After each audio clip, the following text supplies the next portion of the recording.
Welcome to our mindful discussion today. Mindful resilience, wellness practices for the holidays and beyond. I'm Esther, founder and CEO of Mynd Myself, and we are all about cultivating unity in times of divisiveness. Perhaps you may recognize that there's been some of that in the last few years. And we want to help you feel seen and heard and supported as you navigate your health journey. And our desire is to help you become your own best health advocate. I want to say thank you to my team and my sponsors, Wendy for all that you do in the background, and for Jen for being my virtual assistant, and my sponsors and my partner Bill Chalmers with VFO Consulting Inc. and the other two sponsors we have, the Gift Basket Co. and Brandon Inc. You'll hear some more about those and what they've contributed further on in this program. And again, I want to take a moment to congratulate you for prioritizing both coming here today. Thank you for that. Time is precious and you're choosing to spend some of yours here with us, but also for prioritizing yourself. I'd like everybody to take a moment right now and give yourself a hug, including our practitioners, our panelists. Give yourself a big hug. And that's a wonderful way to begin this process here that we're in today. I have a couple of housekeeping items, a land acknowledgement that I will read. I am privileged to live, work, and play on the traditional, ancestral, and unceded territories of the Semiahmoo, Katsi, Coquitlam, Kwantlen, Kakite, and Tsawwassen First Nations, known as Surrey, BC, Canada. And we could never have one of our talks without reading our disclaimer. So here it is, buckle up. All the information and advice from Mynd Myself and the practitioners is for general education purposes only, and it's not intended to be a substitute for the professional medical advice, diagnosis, or treatment from a qualified practitioner. The information here and on Mynd Myself website should not be used to self-diagnose or self-treat medical conditions. We always recommend that you consult with your doctor or another qualified healthcare practitioner for individualized medical advice on specific medical issues. And the views and values of each practitioner do not necessarily reflect the views and values of Mynd Myself. Okay, that's out of the way. I came across a quote years ago, a number of decades ago, and I think it's a beautiful start to our conversation today, and it's by Leonard Cohen. There is a crack in everything, and that's how the light gets in.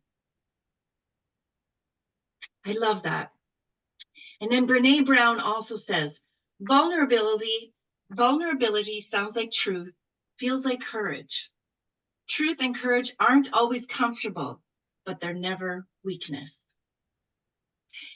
Normally, I would start introducing the practitioners at this point, but I want to tell you a little bit of a story from my own life and why I chose to include this topic today about resilience.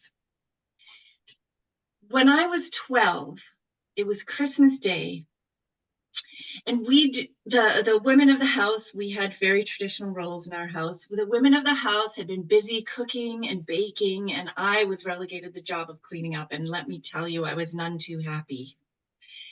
And my dad and my brother had gone out and they were playing hockey in the rink just across the way at the schoolyard.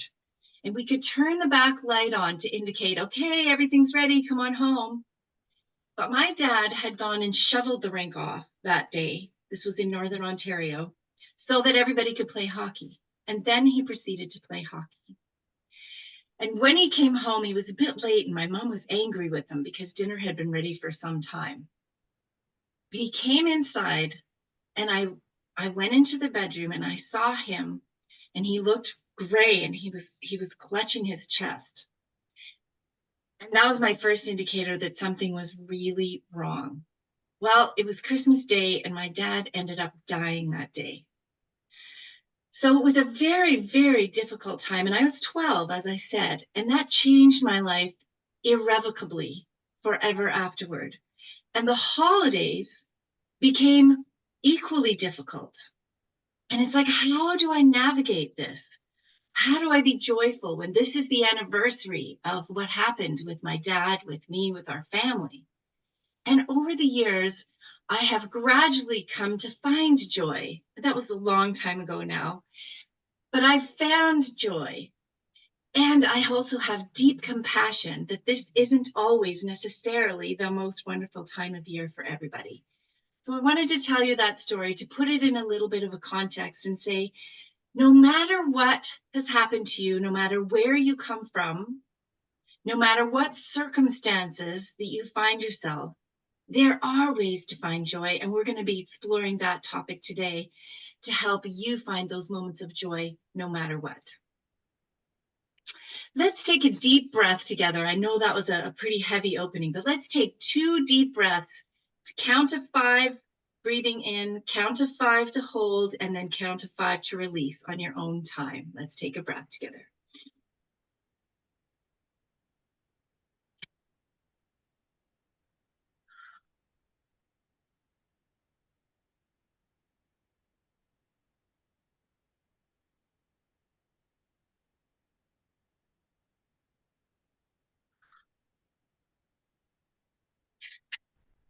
Thank you for coming present with me.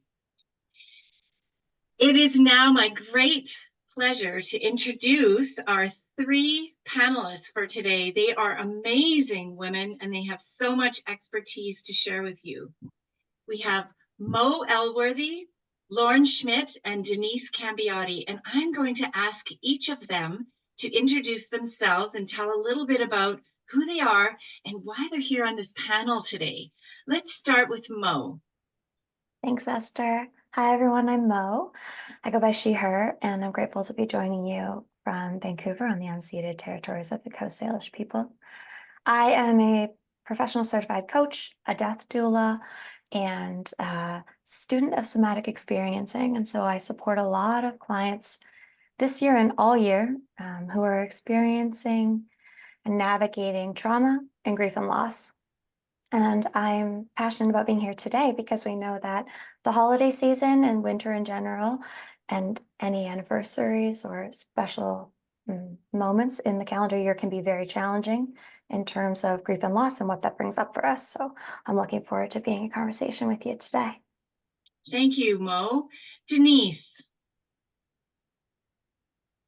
Hi, I'm Denise Cambiotti. I'm founder of Muscle Tuners International. And my mission really is not more, it's more than a mission. It's my value statement. It's me. I need to and want to make positive, measurable differences in people's lives. And the way I've chosen to do that is by training people to do muscle tuning. So I have a program where I show people that sometimes the physical issue you've got, it's often not only physical, it's emotional. And I've seen more than one shoulder get repaired, or repaired's not quite the right word, improve when you deal with emotional content that's stuck in the tissue. And I do that using acupressure. So that's my mission, is to help as many people as possible release pain, train people to do what I do, and develop. When you do that, you have more resilience. You absolutely do. Your body bounces back. It doesn't fall back into old patterns so much. And that's partly why I'm here. Thanks. Thank you, Denise. Lauren. Hi, everybody. I am Lauren Schmidt with Rise Therapy. I am a rapid transformational therapist, a certified hypnotherapist, and a mindset coach. And I bring in a variety of modalities for healing and transformation. That include, of course, cognitive behavioral therapy, psychotherapy, neurolinguistic programming, hypnotherapy, neuroscience, and epigenetics. And of course, energy and parts work as well. And I am really here.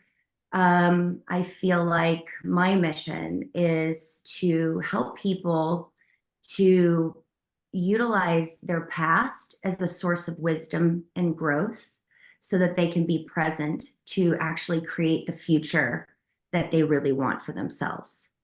And so why I'm here today is to really just bring an opportunity for people to be able to have a choice for change and to really talk about how they can change maybe what is not working for them during the holiday season and what's causing them some stress that they might be able to tweak so they can enjoy it more. Wonderful. What a fantastic opening to this what I'm sure is going to be a deep and rich conversation. Let's kick it off with this question. In the context of mindful resilience, what does the mind-body connection mean to you both personally and professionally? And Lauren, you were last to do that, but let's start with you for answering that question. Perfect. I think that the mind-body connection is so important. I think we can exercise, we can eat right, we can do the right things for ourselves physically. But if we are not in tune with how we feel, if we're not in tune with our emotions play such a huge role in our bodies. And, we understand now that emotions play a huge role in if we're sick, in our body tells us the story, right? Our body tells us if there is something wrong, which is exactly what Denise does with the muscle tuning and everything. It talks to us and it tells us what's really going on. And so everything starts with a thought. And the thought then creates an emotion, which then creates hormones and chemicals in our body to respond. And those hormones, chemicals then create our belief system, which then affects our events and the actions or inactions that we take. So getting in tune with what we're thinking and what we're feeling in our bodies and how our body is responding is really, really crucial. Fantastic. Thank you, Lauren. Mo, how would you respond to this mind-body connection from your perspective? Yeah, for sure. So as I mentioned, I'm a student of somatic experiencing, and so I position this question within my understanding of polyvagal theory, which tells us a lot about our nervous system. And we know that when we experience challenging events, our nervous system kicks in to protect our body, to keep us safe. And sometimes our body holds on to those patterns, and sometimes they're helpful, and sometimes they are not helpful. So sometimes we get stuck in patterns. You've probably heard that idea of fight, flight, freeze, or fawn. And as Bessel van der Kolk would say, our body keeps the score. So our body holds on to these experiences of times when maybe I froze and I stayed alive.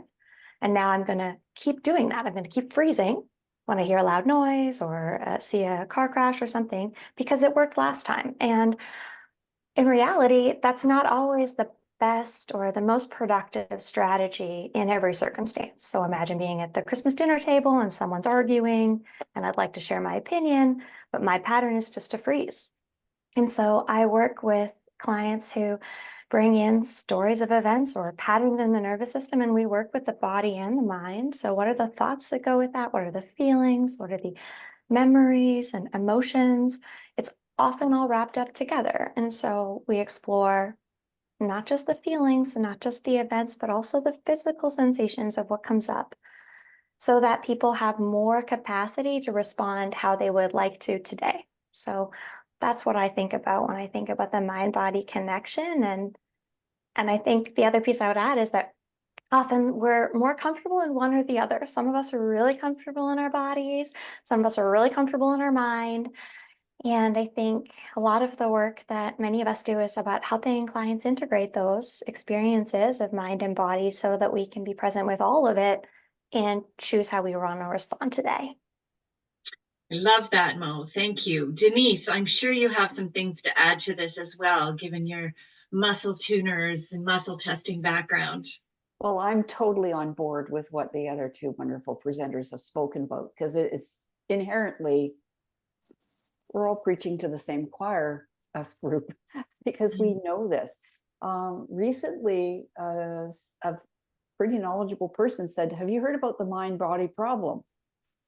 And I went, "Define? What do you mean?" And apparently in philosophy, there's a real problem proving that there's a mind-body connection. but I'm willing to bet that everybody on this call is going, duh. I know if I'm stressed and I have to say, give a presentation, I feel the butterflies in my tummy because I'm stressed. I got butterflies in my tummy, or I get uptight thinking I have to make this phone call and I feel it's a bit confrontational. I mean, we all know it. Why is somebody even debating it? And when I was designing the muscle tuning program, came up with a brainwave about releasing stress. And I will always be thankful to this lovely young woman who helped me with this research. She's going, oh, it's Thanksgiving weekend coming up, and I really don't want to go home. And what is that? And so there's this whole thing about, just as Mo was saying, you're sitting at the dinner and you can go into freeze mode or some other mode of reaction. And she was looped into this mode of reaction where then the whole situation just dissolved from there. So we did some think about, hear, see, feel what happens when you're at the typical family dinner. And I did this release procedure with her, and I saw her the next week. So how was the Thanksgiving dinner? She says, it was the best dinner our family ever had. And that was because she wasn't locked into the old states of response. The whole family had a beautiful Thanksgiving, including her. And people could say, why don't you start wearing a bra? Why do you stop, acting like a hippie? Why are you working in a metaphysical bookstore? And that doesn't jive with our values. And she was just like, works for me. And she could just let it go. So yes, I see mind body stuff all the time. The technique I shared in your trailer of holding your forehead when you're stressed and see, hear, feel, think, whatever is stressing you out. I have done that with so many groups of people. And one woman, I was at a bookstore, and at the end, I'm seeing funny faces. I go, anybody want to, share anything? And this woman puts her arm up, and the girl next to her is looking at her, and she's going, Mom. And the woman says, yes, my arm, my frozen shoulder, it's not frozen anymore. And all it was from doing this and thinking about the things that are burdening you, the things that, I just use some languaging, just general, to hit everybody in the group. And I can't tell you how consistently there's somebody that goes from doing something that simple. So yeah, you don't believe there's a mind-body connection? You may want to have an appointment with anybody here on the panel. Absolutely. We might show you that maybe there is. Thank you, Denise. For sure there is. And from the three of you, what are some common stresses you hear in relation to what you've all just talked about? But during holiday seasons, what are some of the common stresses you hear most about? Mo, can you start us off? Yeah, I think I would go back to expectations. Some of us have already spoken about family dynamics. We know that there are a lot of expectations on all of us through holidays. If you're a person who celebrates or is from a culture that celebrates holidays this time of year, of which there are many.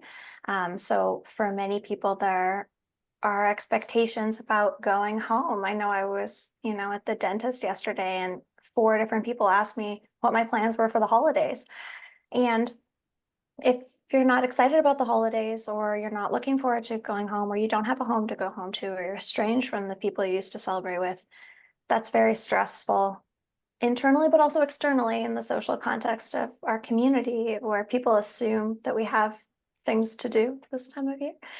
So again, in the context of grief and loss, a lot of folks I work with have experienced a death recently, and that means that their system of support has shifted.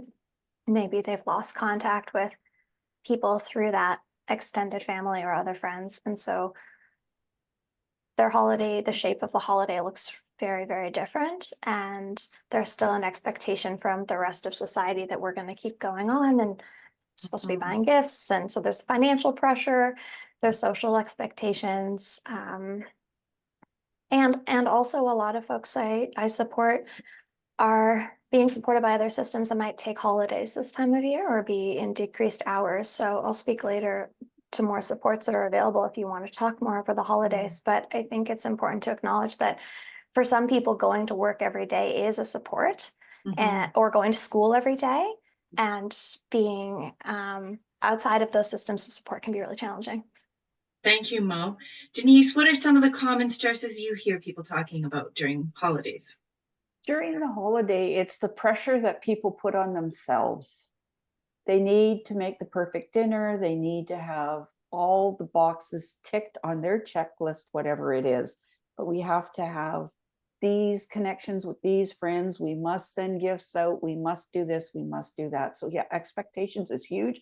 And it's about, maybe it's time to give yourself a chance to say, what are the top 3 things that will make me happy to get done this year, if I want to do them?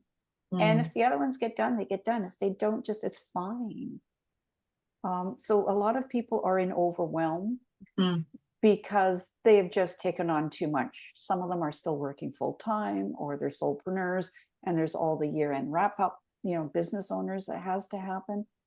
So I hear a lot about overwhelm. Thank you. And I've been calling a lot of my colleagues lately to say, hey, the association's having a party next weekend. Will you join us? And man, it's really come to my awareness that I've had losses at the Christmas season as well, Esther. So your story touched me. It takes time to get over that. But not only that, is I'm reaching out to people who may not have had a very recent loss. It's like, oh, thanks for reaching out. It's nice to know somebody's thinking of me. But you're coming up to a season where there's an anniversary, as you have said. And this person, for the first year, second year, 5th year, 10th year, they're not going to be at the table with you. And so for some of us who have processed emotions or getting it through, going, yay, cheers, have a nice holiday, happy Kwanzaa, happy this, happy that, happy whatever. Because, we all have to be politically correct now. And Merry Christmas, everybody. If to whatever degree that is. So be gentle with yourself would be my advice, because there's just so many unintentional people poking you unintentionally, not knowing you're sensitive. Yes. Thank you, Denise. Lauren, in your practice, what kind of things, and in addition, I'm sure you hear much of the same thing. Yeah. Everything that these ladies have shared. I think, talking to a lot of people, and it's just the phrases are the burden, too much. I'm putting too much on my plate. So I take, that's too much control, trying to be in control too much on your own, right? Exhausted, feeling overwhelmed, like Denise said. And I think I heard a man say, I'm just on autopilot right now. It's like survival mode. I'm just on autopilot, just get through it. And that's kind of, sad in a sense, because you're not being present to really enjoy to the level that you can or should and want to enjoy. So I think that, I did a 3-part workshop just recently called How to Avoid the Frazzle So You Can Dazzle This Holiday Season. And in day 1, it was all about getting present with what your stressors are, what your burdens are, what are you carrying on yourself that you can actually let go of. You can delegate, right? How can you best prepare for a more successful holiday in the capacity where you are right now? So if you are grieving, a loss, or if you are just overwhelmed because up to date, it has all fallen on you to get it done. And I think, I know in my situation, being, a mother and a wife, I have naturally taken the lead on all the plannings and the to-dos of the holiday season. And it's very stressful. And since I realized that, the delegation and changing my expectations so that I can show up in a more positive and healthy way. Thank you, Lauren. Mo, do you have any advice or techniques that you use to help clients deal with stress? Me. Yes. Yes.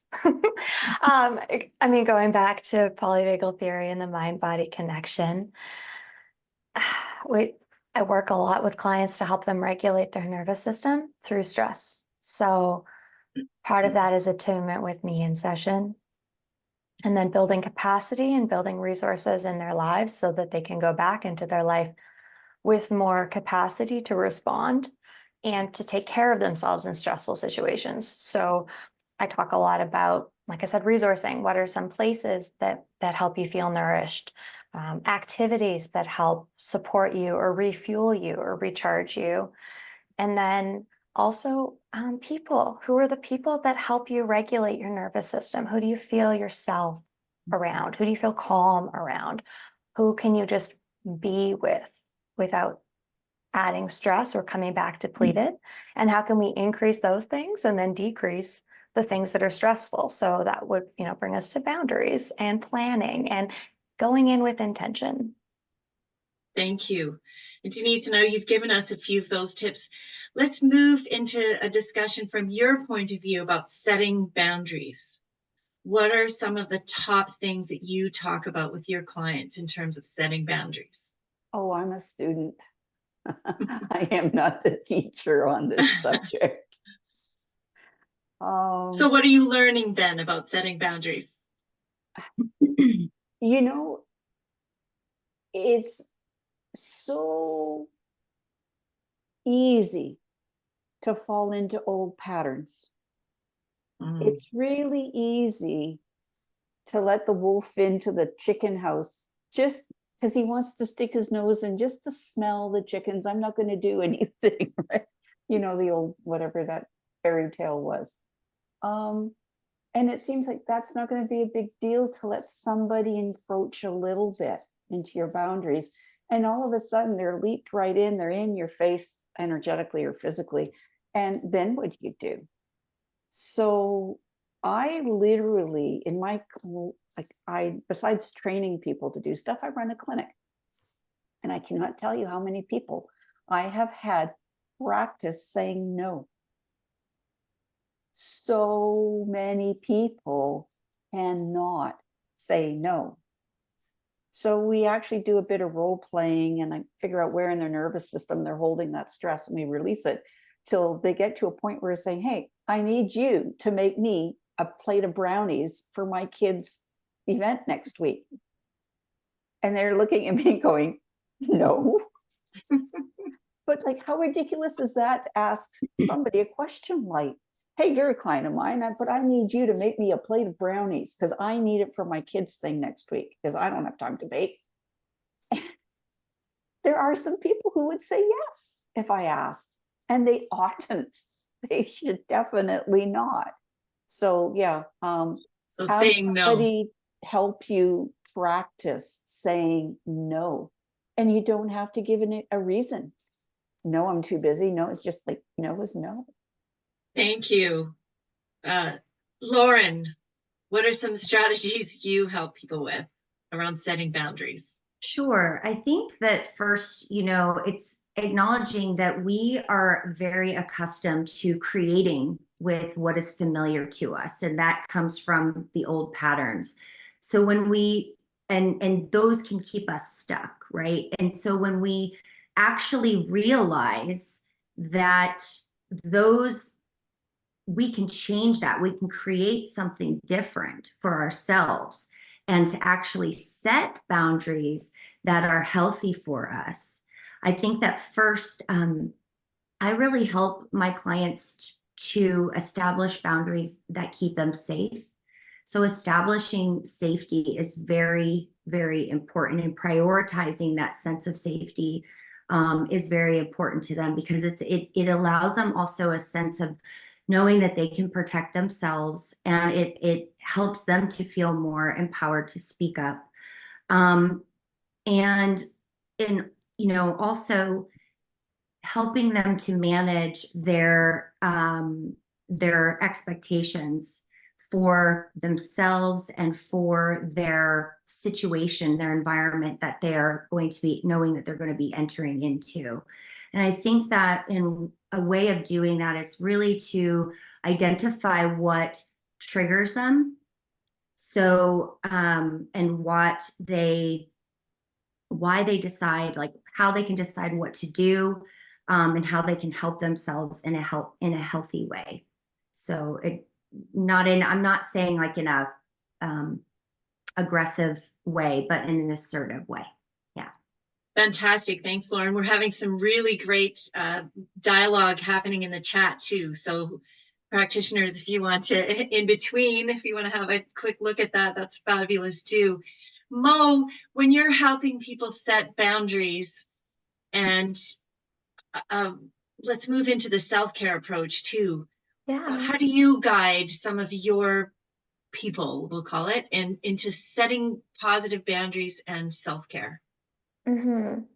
I mean, I would say they're both such an important practices, right? And so the first thing I would say about boundaries and self-care is to be self-compassionate, because as we're learning what our boundaries are and practicing setting them in safe spaces, like with a practitioner, as Denise offered, which is something I do for sure, we know that it's easier to do that in a space now here in an office where after we've regulated and connected, than with someone who we have previously had a hard time setting boundaries with. So I think that's an important reminder for people to be gentle on yourselves. You may have the best intentions to set a specific boundary, and sometimes we cross those and we don't find our boundaries until we cross them, or come up against them and then, oh, okay, hey, this is the boundary, great.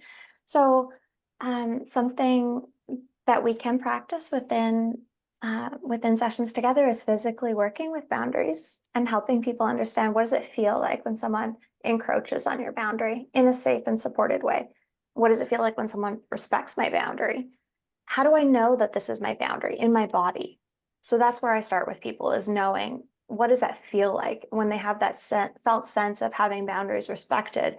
It's so empowering, and then it's easier to go back into life and notice where, oh, I feel that feeling. Oh, right. Okay. It's because someone is coming up against my boundary. And it's the same with self-care. We need to know what feels nourishing before we can go out and find it for ourselves, right?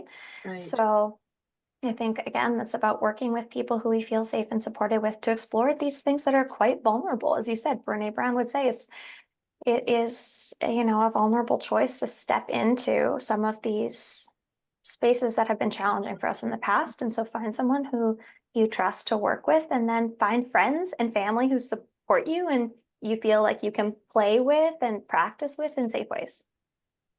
Excellent. And on the self-care note, we've been sitting for a little while, so let's all take a little stretch. Whatever that means to you. You could stand up, you could stay sitting, whatever that is. Yes, I'm going to take care of my arms here. And then also take a sip of water to hydrate if you have some kind of a liquid around with you. And I'm just going to shake it out for a moment too. Whew. It's amazing what even 10 or 15 seconds of that can do to revitalize yourself. Whew. What about self-care and emotions? Lauren, can you start us off with talking a little bit about emotional self-care and how you would direct your clients? I think, emotional self-care is it's crucial. It's literally the foundation, the premise of everything that we're talking about today, right? And truly getting in touch with how you feel. There are exercises you can do. One of the things that I do with my clients is called an embodiment exercise. And it's a breathing and relaxation technique to help them to tune in to their body, what emotions they're having, and to eventually to release those emotions, right? Because we're only as I know when when you have a client, when you're in meeting with a client, for me, the client is only going to be as in tune as they know they're with their body. Like, how am I'm not explaining that properly. They're only going to be able to communicate with you and share with you and go deep into the source of the issues or whatever they're trying to work through with you as they are in tune with their body. So it's really important for us to get in tune emotionally. And what was the other part of the question? I'm sorry. Emotional well-being and self-care. Like, Yes. how do Okay. those relate? Yes. So I think that identifying what are your favorite things to do to take care of yourself. I know for me, I love meditation. And so I would, that's something that is so important for me to do on a daily basis. For other people, it might be exercising, it might be getting a massage. The options are unlimited, reading a book, taking a nap. And so I think it is really planning and prioritizing your self-care time, especially during this season. This is probably the first thing that gets overlooked, right? Because you're so busy. But put it in your calendar, like 30 minutes, 15 minutes. I mean, whatever you think you can spare, just to really reconnect with yourself, to give your mind and your body a time to relax and to rejuvenate and to just calm down. And you're going to feel so much better. And then you can go out and be productive in the world again. Thank you, Lauren. Before we go to Denise, I wrote a blog recently, and Allison, who's in the audience, did a social media post, and she talked about Herkel Durkel. And if you haven't heard about Herkel Durkling, it's about staying in bed a little bit longer when you're supposed to be getting up and doing other things. And so the blog post was about, I ended up writing about it. It was so cool. That just like scheduling some of that time in the hustle and bustle. Just schedule it into your calendar. Okay, I'm gonna Herkel Durkel this morning and this morning and this morning. So don't talk to me until I finished my Herkel Durkel session. Okay, so Denise, tell us a little bit for yourself in your practice, emotional well-being and self-care. There are a couple activities I give clients, and I already alluded to the simple one of just holding your forehead.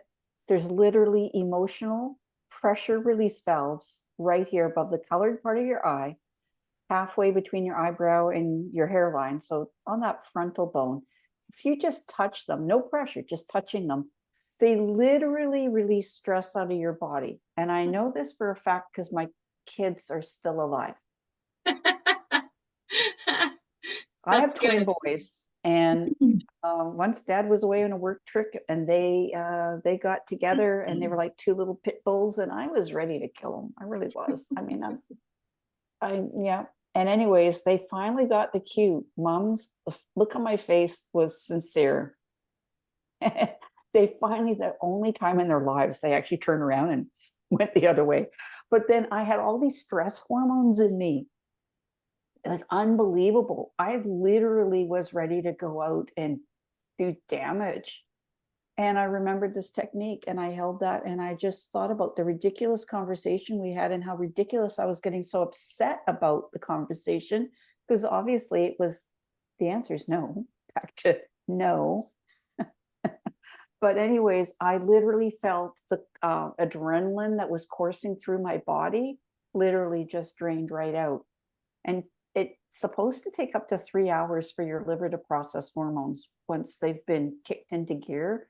But at least my mental state was not that reactive. So I teach that technique to everybody, especially this time of year. And the other one is, I don't teach this. I know there's someone in the audience, at least one person, that teaches heart math. And it seems really, really easy to do. The whole idea, the whole concept is very easy. But if you actually get on a biofeedback device, you realize how you're way more in your head than you think. And it's the idea of breathing and imagining the breath surrounding your heart. And that's all you focus on. And it's not meditation. I've been I profoundly corrected. It's not meditation, but there is breathing, and there is breathing intentionally, and this whole idea. And the heart math people, ever since they started it, they take all these biochemical markers, your blood pressure, all the blood chemistry, your blood sugar, your cholesterol, your whatever, and they teach you how to do this heart-based, heart-focused breathing. And you do that. I think the test, some of the surveys, whatever the studies they were doing, for something like 6 weeks in length, where you do this for 10 minutes a day or something simple. It doesn't have to be all 10 minutes at once. And all the markers came down. Amazing. And they've been doing that for so many years that I just encourage people, and they say, is it okay if I put my hand over my heart to like pull my breath there? And I'm going, whatever you got to do, baby, just do it. So I do teach that. And somebody in the chat earlier was saying, can you talk about the vagus nerve? And one of the most beautiful thing with this Can we hold that? breathing. Can we helps. hold that, Yes. Denise, till the last half hour? And I would like to just segue Okay. to that. The breathing okay, does really help calm the vagus nerve. So in case I Great. forget to say it later, okay. there Breathing I'm and complete. vagus nerve. I'll make a note because we'll do that too. And before we move into Mo, thank you, Denise. We have 5 other practitioners who are on the Mind Myself website. Haley Clark, Zora Pesio, Allison Seidler, and Lucille is not on the website, but she is a psychiatrist in Toronto, and Sandra Lee is also a practitioner. So we have a stellar panel, and we have a stellar audience today too. So there is help available. Mo, let's transition back to you, and emotional well-being and self-care from your perspective. Yeah, I've spoken a lot already about regulating emotions, and I, when it comes to self-care, for me, self-care is about noticing when we need to take care of ourselves, making it a priority, and then doing what we know works for us. And that's so unique and individual to everybody. But I would encourage everybody to explore what are the things that help regulate our nervous systems. Many strategies have already been mentioned here: meditation, breath work, nature. I know to be very supportive for people. Something as simple as time alone, a bath, putting your feet in the ocean, walking on the forest ground. Even if it's cold? Even if it's cold, maybe especially if it's cold, it can be very presencing. Yeah, I think the important thing for me about emotions is respecting them and acknowledging emotions, and making sure we feel in ourselves that all emotions are valid and welcome, and then finding productive or supportive outlets for those emotions to be explored and expressed. Thank you, Mo. And I know we're running down to the end of our time here, not running out, running down to the end of our time here. And we wanted to briefly mention both nutrition and sleep. So I'm going to combine those two in this next little section here. And how do we approach this holiday season without guilt, but supporting ourselves nutritionally and with our sleep? And I know that's a little bit maybe tricky to combine the two. Start us off, Mo. Sure, yeah. So one of my favorite doctors around sleep, excuse me, is Dr. Matt Walker. And if you want to learn more about sleep and your system and how sleep can be supportive and how important sleep is, you could Google Dr. Matt Walker. He has a couple TED Talks that are short and sweet and really deliver home the importance of sleep, how important it is that we get 8 hours a night for our mental, physical, and life longevity, well-being. So I would say that's something that I work on with folks, is helping them make sure that they're able to get a good night's sleep. Especially with the holidays, there are some contributing factors that might impact or get in the way of sleep, including caffeine, alcohol consumption, sugar, this technology space that we're in. We know that the blue light really impacts our circadian rhythm and our body's ability to produce melatonin that makes us sleepy. And then stimulation, social stimulation that might have us more energized than usual in the evening. So finding ways to regulate, to calm, to rest for some time, ideally an hour before we try and go to sleep, making sure the bedroom is just about sleep. If you're still awake, go do something else, try again later. And routine is probably something that we all throw out the window this time of year in terms of sleep and nutrition. So I would encourage people, whatever your holiday habits are around food, not my area of expertise, but I would say make sure that you are putting some good fuel in your body every day, ideally in the morning, so that you have some protein, some healthy fiber, some healthy fats, to fuel your body as you go into the day, especially if there are extra treats and goodies around. Make sure you've got some good stuff in there too. Great. Thank you, Mo. Lauren, nutrition and sleep. How do you help people ditch the guilt over the holidays? Ditch the guilt. So I think that, with what Mo was saying, in addition to what she was saying, right now during this time with the winter and the cold season, it's a time when nature is hibernating, it's sleeping, it's taking a rest, except that we as human beings are doing the complete opposite. But our natural instinct is to want to rest. And so knowing that, so if you notice that you feel more tired during the day and you're like, gosh, what is going on? Well, that's your body saying, hey, maybe take a little bit of a rest. So giving yourself some grace and sleeping more, taking a nap during the middle of the day, again, even if it's just for a little while, it's going to do wonders for your energy. I think the sleep is so important. And, in addition to eating and the nutrition and just like we're talking about, is keep your daily routine and your nutrition habits the same as much as you can. And when you know that you're going to a party or you're going to be somewhere where you aren't going to be able to eat the way that you normally would, is just plan for that. And it may be perhaps, and again, this is not my, area of expertise at all. But something that I do is I, just make sure that I have a supplement, a whole foods supplement with extra vitamins and minerals and antioxidants to really help my body stay productive and active. Thank you. Thank you.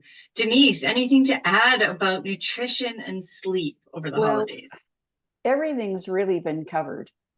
And I noticed when I was a lot younger, somebody said, well, you notice if you're not getting enough sleep, and my head hits the pillow, I'm out. But it's just when you're younger, sometimes you do more than you smart to do.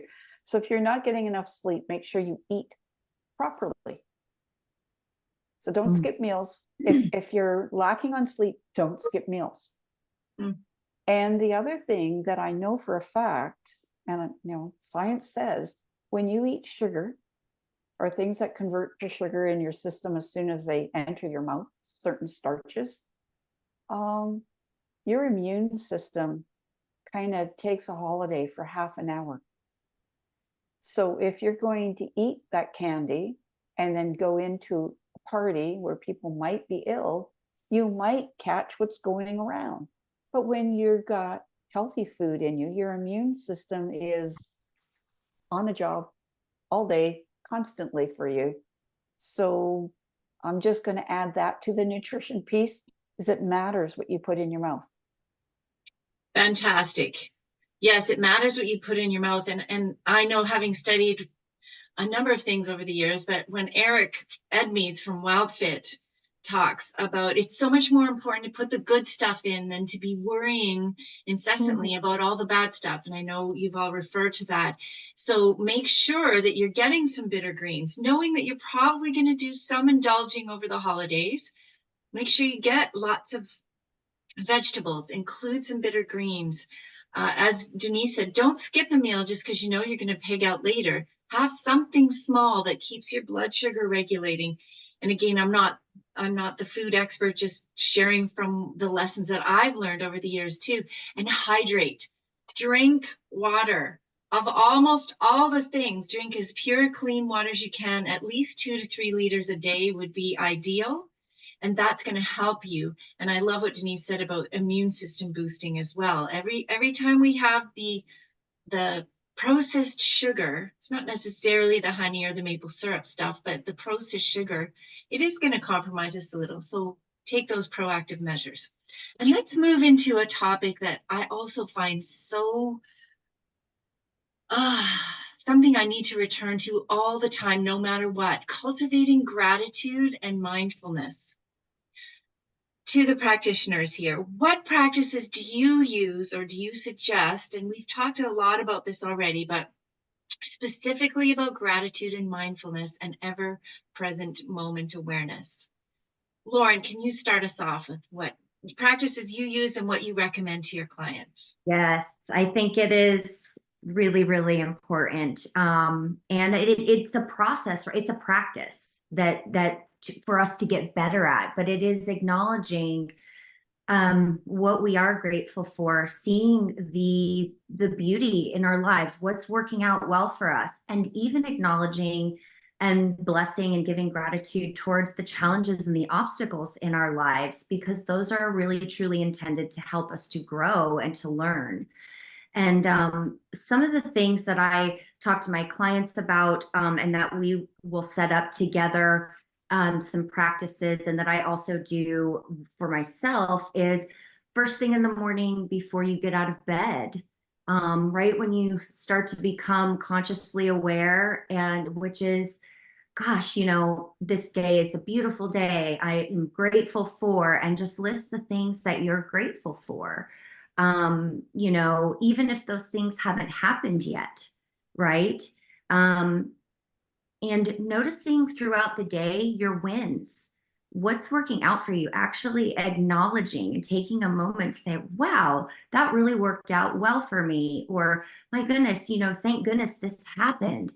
And just really, even if you can't write it down, but just actively acknowledging what's going well for you and being thankful for that. And then at the end of the night is listing out your wins, your blessings, challenges that you've overcome. And I mean, from the littlest to the biggest. One of the things that I do, my husband and I have started, which is really fun, is we say, what are your 3 biggest wins from today? And we tell each other and share that together, which actually all the time ends up being more than just 3, right? And so we talk about the kids and successes at work and, with family and all of that. So those are just my insights. Those are top things. That's fantastic. Yeah, Thanks, Lauren. Mhm. Denise, cultivating gratitude and mindfulness from your point of view. Well, Lauren's really covered the top, is to be mindful and count them, list them, recognize them, say thank you for them. I'm going to be a little contrarian, or, I'm going to just say it as it is. For some of us, we just got to stop complaining. There's a few people on social media land right now. I want to send them a DM and say, will you just stop complaining? Because they're just focusing on things that are irritating them. So it's the flip side of having gratitude. So maybe some of them just have to catch themselves realizing they're complaining about something, and then it'll help them focus on the better stuff. But I think some of them, it's like quitting an addiction. You can't just flip. You can't just start a gratitude journal and have it work. Mm-hmm. Right. Thank you, Denise. That's a good point. Mo. I really like what Lauren said about sharing the gratitude with somebody. I think that's a nice practice to weave in, maybe before a meal, if you're gathering with folks, maybe in a text message to a friend, especially if it's a harder day. If something challenging is coming up, it can be a great practice to challenge ourselves to find a blessing or something that we're grateful for and share that out with somebody. It kind of helps pull us back into the present moment. Thank you. And Mo, how would you respond? Not everybody is in a pairing situation. Not everybody's in a couple.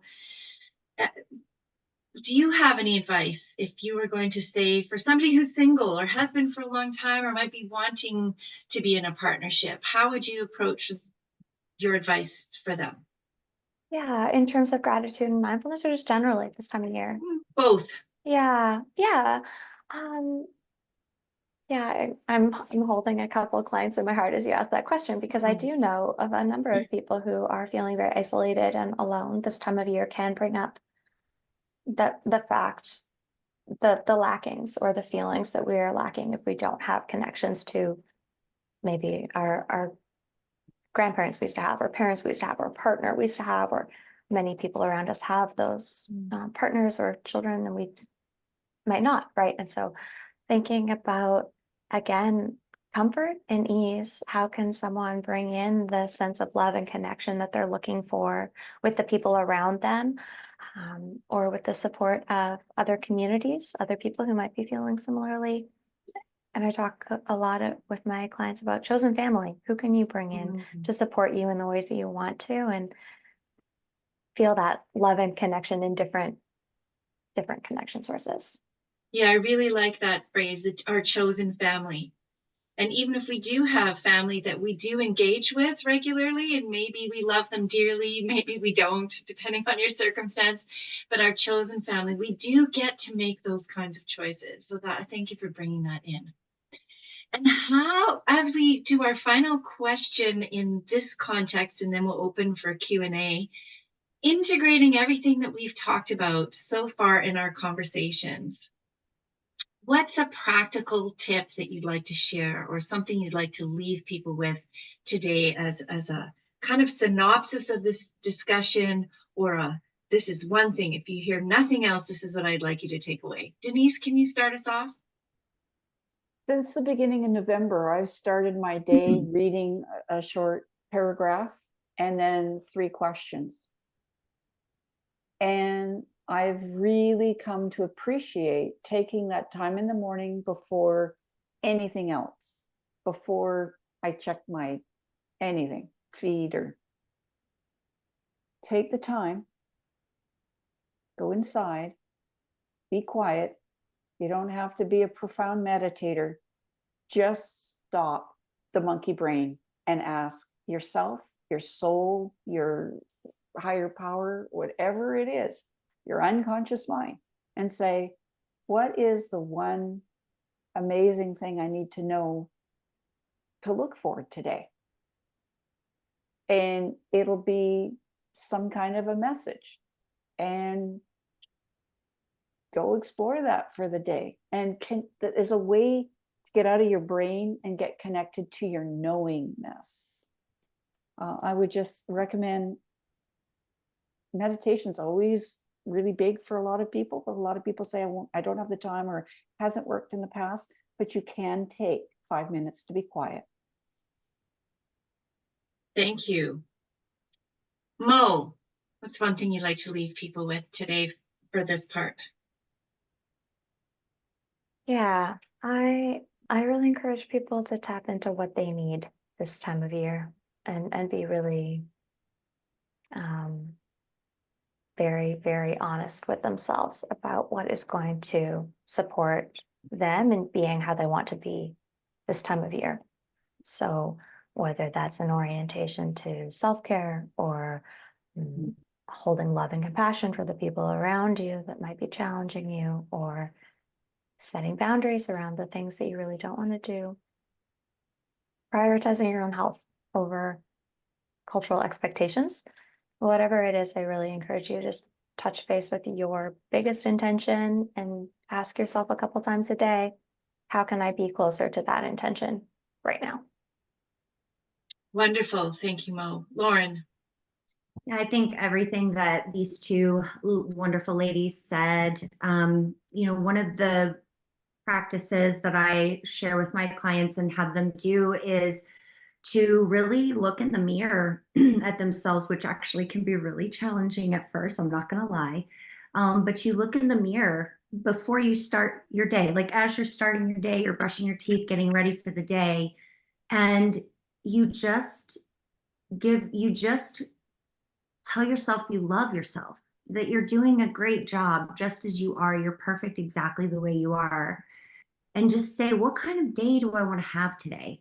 What expectations of myself and my day, my energy do I have for me today?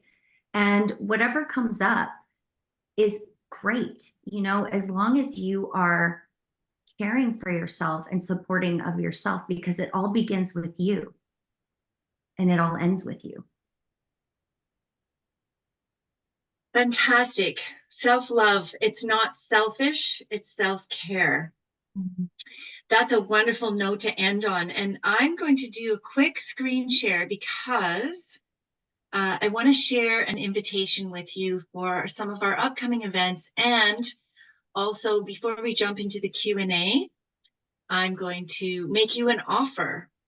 All of you who are still here with us, those of you who have to leave, I totally understand. This will just take a couple of moments, so bear with me. We have 2 events coming up. Those are our next 2. We have more coming up this year, probably 7 or 8 in total. And the first one is January 18th. If I could draw your attention to the bottom of the screen, it's called Spiraling Up Your Life with Ken Caputo. And he is the founder and owner of Quester's Way. He's a martial arts specialist. He's a business owner, and he talks about community engagement. And this particular workshop, Spiraling Up Your Life, is about vitality, relationships, and value, and taking ourselves to the next level. It is a complimentary workshop. And then our next mindful discussion, which will be a similar format to this, it's going to be about your heart health, making every beat count. And we're going to be talking about some of those things that you see on the screen here: risk factors, early diagnosis, hormones, how do those change, and what's the difference between men and women, or people who are non-binary, etc., and how to best advocate for ourselves within the context of our heart health. So those are the next 2 events coming up. If you reserve your spot today for either or both of those events, and that we're offering these for free still at this point, but we could easily assign a $50 value for these. But if you sign up for either one or both today, you'll be entered in a draw for a copper vacuum insulated hot cold thermos. It's fantastic, $35 retail value. Karen received one of those already, and someone else did too. I can't remember who got one of those.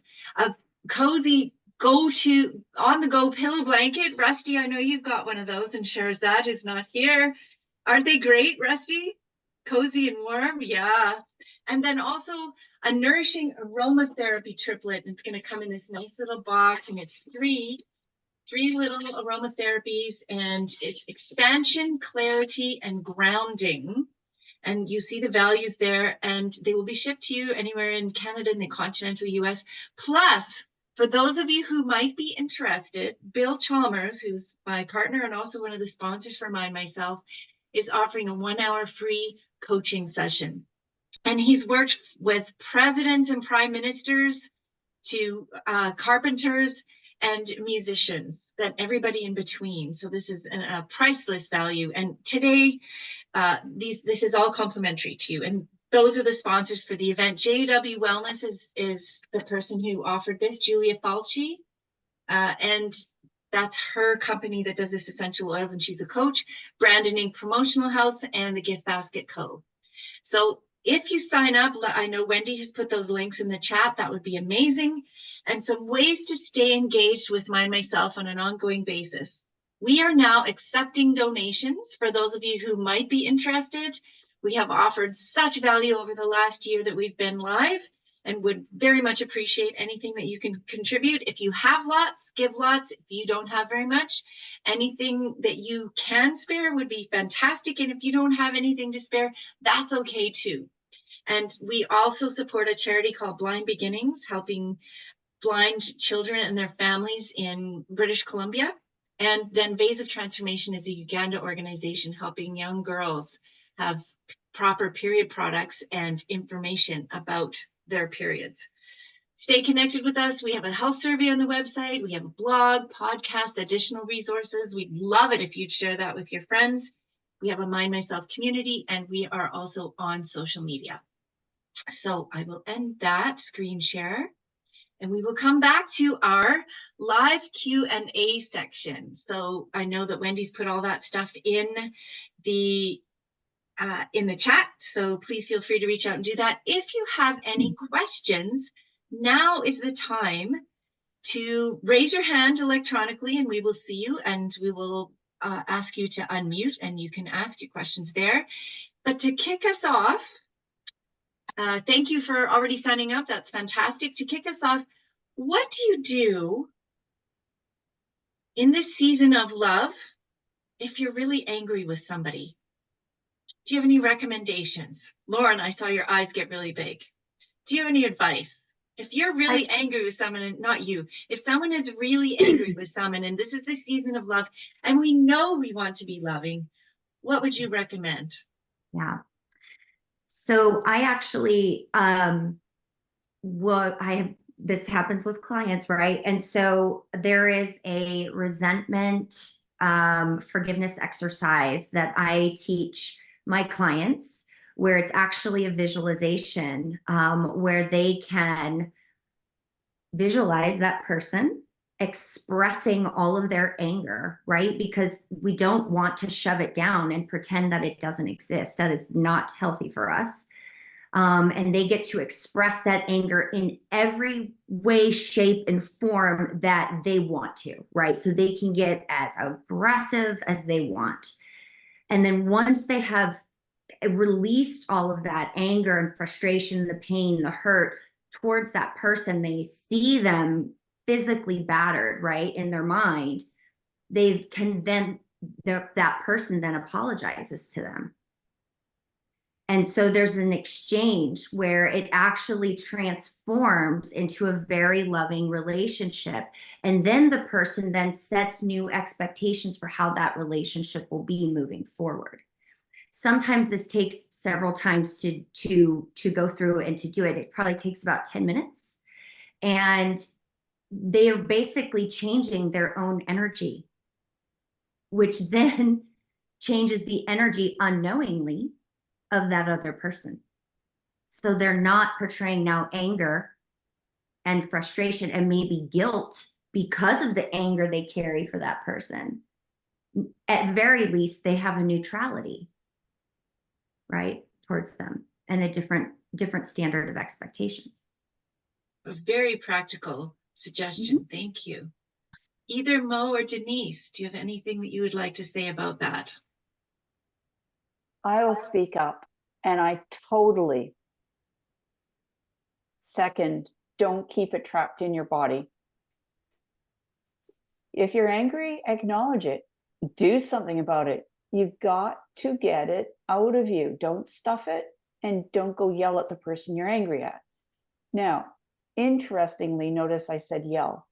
So in Chinese medicine approach, shouting is connected to the element where anger can get stuck. So there's different elements, and there are different sounds, there are different smells, there are different emotions. And I tell people, sounds crazy, go sit in your car at the edge of the woods somewhere, or look over the ocean, or go somewhere and shout your brains out and yell at that person and let it go. Now, the thing that I've learned with more experience is that shouting is the action to get it out of your body. But guess what? It doesn't have to be shouting with anger. You could be shouting with love.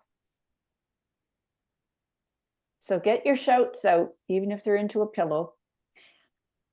That's great. Mo, do you have anything you'd like to add about this? I like what these folks have said about expressing. I think expressing is really important, and to remind us that we can love somebody and still be angry at them. So it's important to explore that, and finding safe ways, right? There are lots of safe ways to express it and release it. Thank you.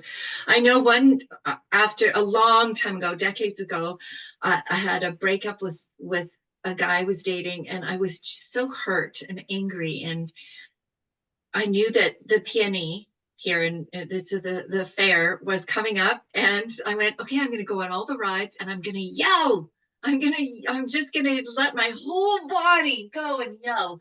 And I tell you, it was so cathartic. I did. I took a bunch of kids because I just couldn't go by myself. So I rounded up a bunch of teenagers and I said, okay, we're going to the fair. And just so you know, fair warning, I'm going to yell. So be prepared. If you're sitting beside me, that's going to happen. And it really, truly was wonderfully cathartic too. So I really like that. I don't see any other hands up, but in terms of questions, I know there was one earlier about the vagus nerve and breath. Denise, do you want to jump in on saying a little bit more about that? Yes, and I have so many thoughts. I'm organizing them in my head right now at super light speed or not. So yes, the breathing and feeling it connect to your heart is absolutely incredibly regulating to the nervous system, as I see nods around the room. Also, people who do emotional freedom tapping, I'm sure that's been heard of once or twice, or some people say tapping. And I used to get very frustrated about this person needs to change it from the originator. So they say, don't tap on this acupoint, tap on another acupoint. Guess what I found out?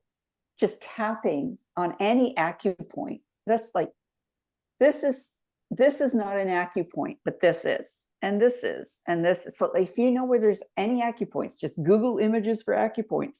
When you tap on acupoints for at least 30 seconds, it's activating a pressure release valve.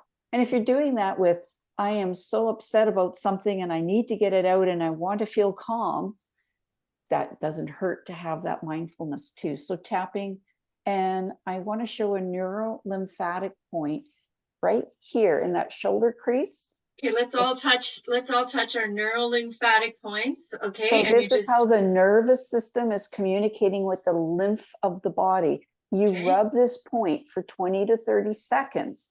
And of course, you don't want to, ignore this guy. So I'm fast forwarding it here, people. Yep. This lymphatic area that connects to the nervous system also connects to the brain.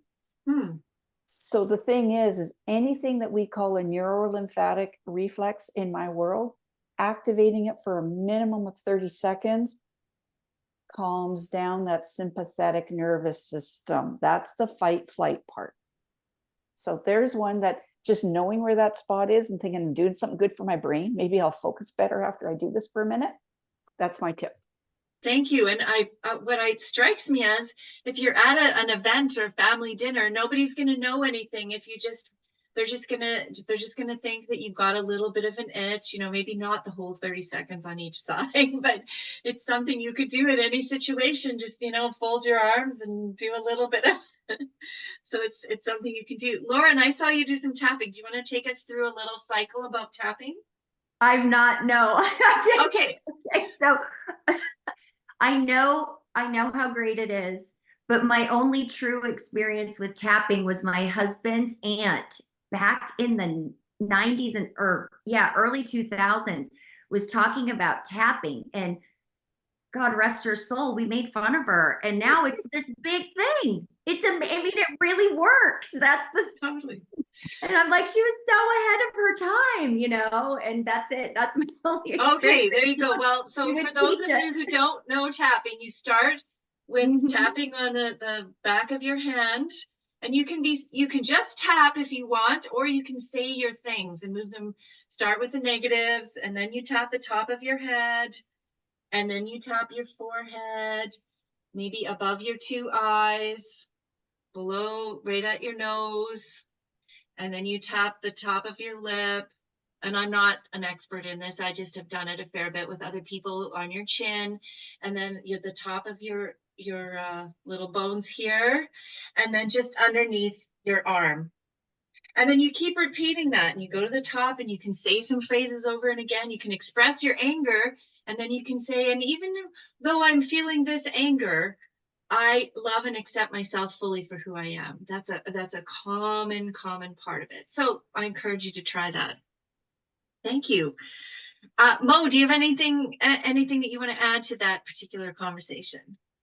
Yeah, so someone asked about the vagus nerve in the chat too. I saw that. And when I spoke about polyvagal theory or somatic experiencing, it's all based on this idea of regulating our nervous system through the vagus nerve, right? And activating the vagal system over the sympathetic, which is that fight part, and also regulating to a space of vagal where we have access instead of or ventral instead of too much parasympathetic, which is the freeze or fawn. So, but one thing that came to mind when you were Denise was showing us this point, and at the start, Esther had us hugging ourselves. And one very simple way to activate the vagal system or the vagus nerve into a ventral state is to give ourselves that hug with the hand under the armpit.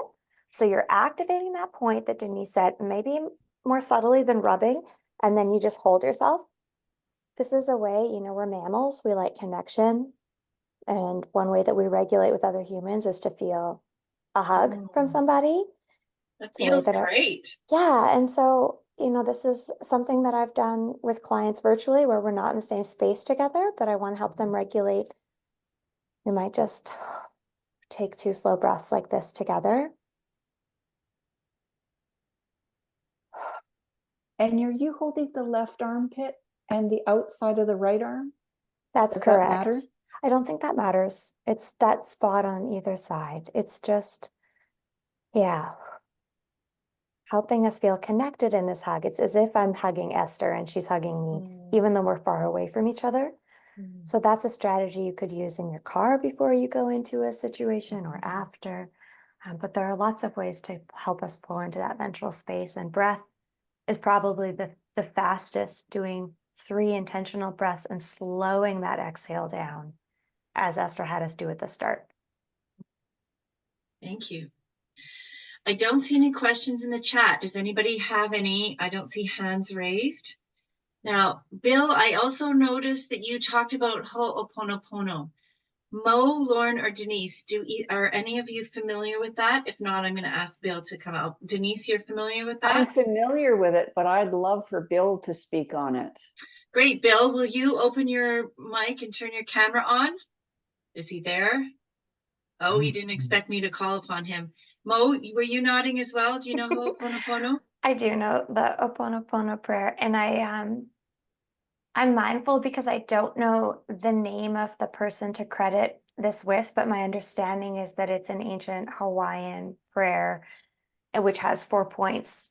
And it was presented to me in a time when I was experiencing physical pain. And so, Virginia knows the story. Okay, so the 4 pieces that I know, and then you can add or correct me, Virginia, if you're ready, are I love you, I'm sorry, please forgive me, and thank you. So the way that it was offered to me was from a friend. I was cycling and I had knee pain. And so she said, well, just talk to your knee. Just say, I love you. I love you, knee. I'm sorry. I'm going to keep biking anyway. Please forgive me. And thank you for carrying me so far. I love you. I'm sorry. Please forgive me. And thank you. That's how it was presented to me. But I'd love to hear from Virginia if there's something you want to correct or add to. Great, Virginia, please come on screen and say, and as you're preparing yourself, I heard it expressed those exact 4 things, but starting with, I'm sorry, please forgive me, thank you, and I love you. So I think it's very flexible, and I don't think there's any right or wrong.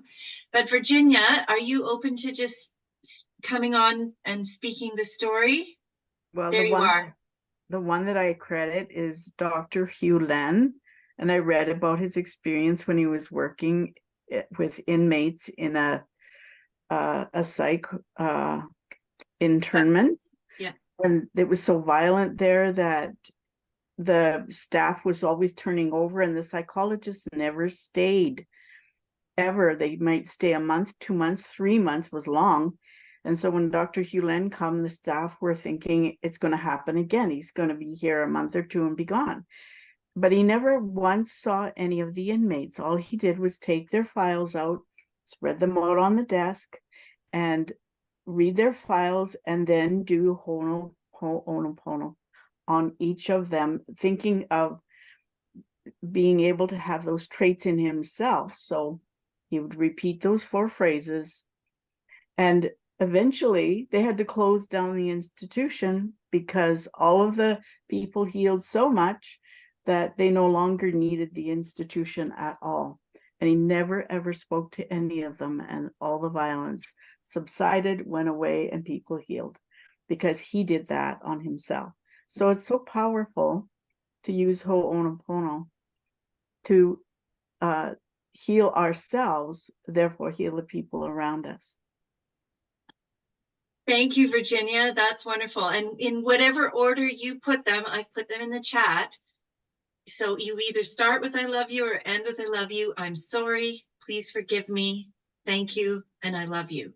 So that's a lovely mantra we can all use if we're in a situation where perhaps it's not ideal in the moment, or we're not feeling our best in a particular moment.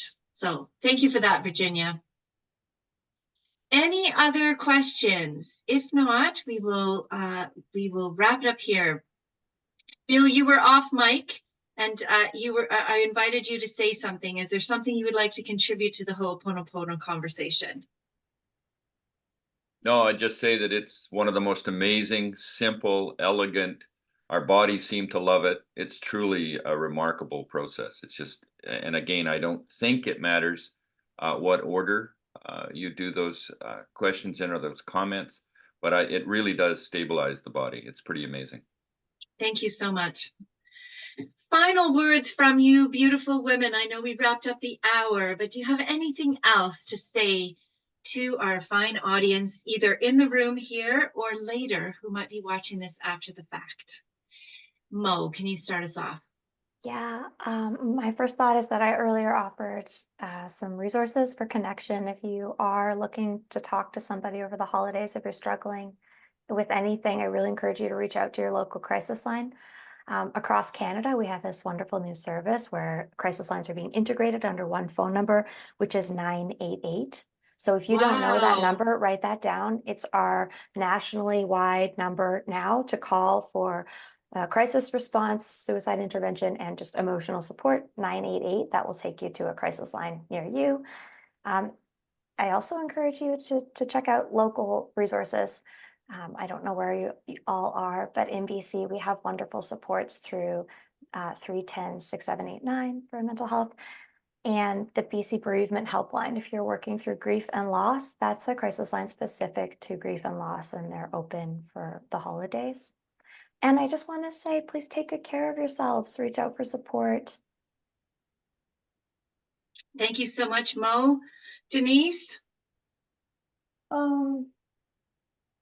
Sometimes it seems overwhelming that there's so many areas of your life that are out of balance and you don't know where to start. So I would like to kind of make a visual. So everybody knows from high school what an equilateral triangle is, where all the sides and all the angles are equal. Let me do that over the purple part so you can see what I'm doing.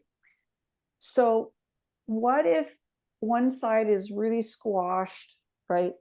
So the one corner is really squashed and this is really short side. It may be that the nutritional piece is squashed. So you do anything nutritional, it will help the other sides. Let's say it's the emotional side that's squashed. You do anything emotional, it will balance the other sides. Let's say it is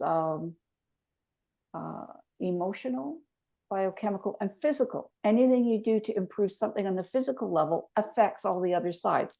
So if you're like squashed in one, like some aspect, and you do something to one side, you're helping to regain greater equilibrium.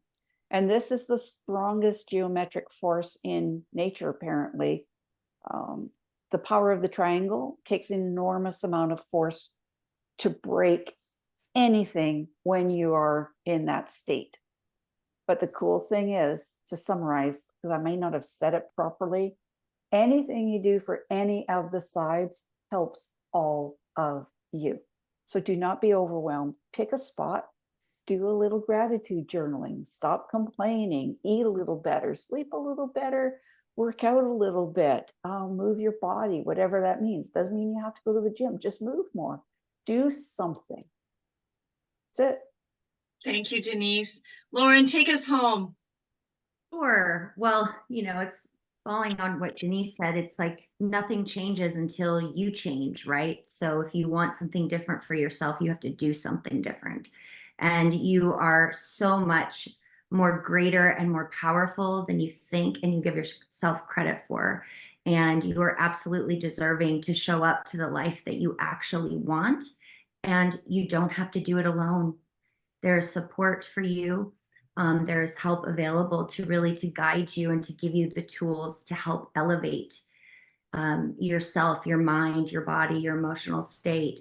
And I did want to offer, if any of you would like to receive that resentment forgiveness exercise or the embodiment exercise that I talked about earlier, please reach out to me and let me know.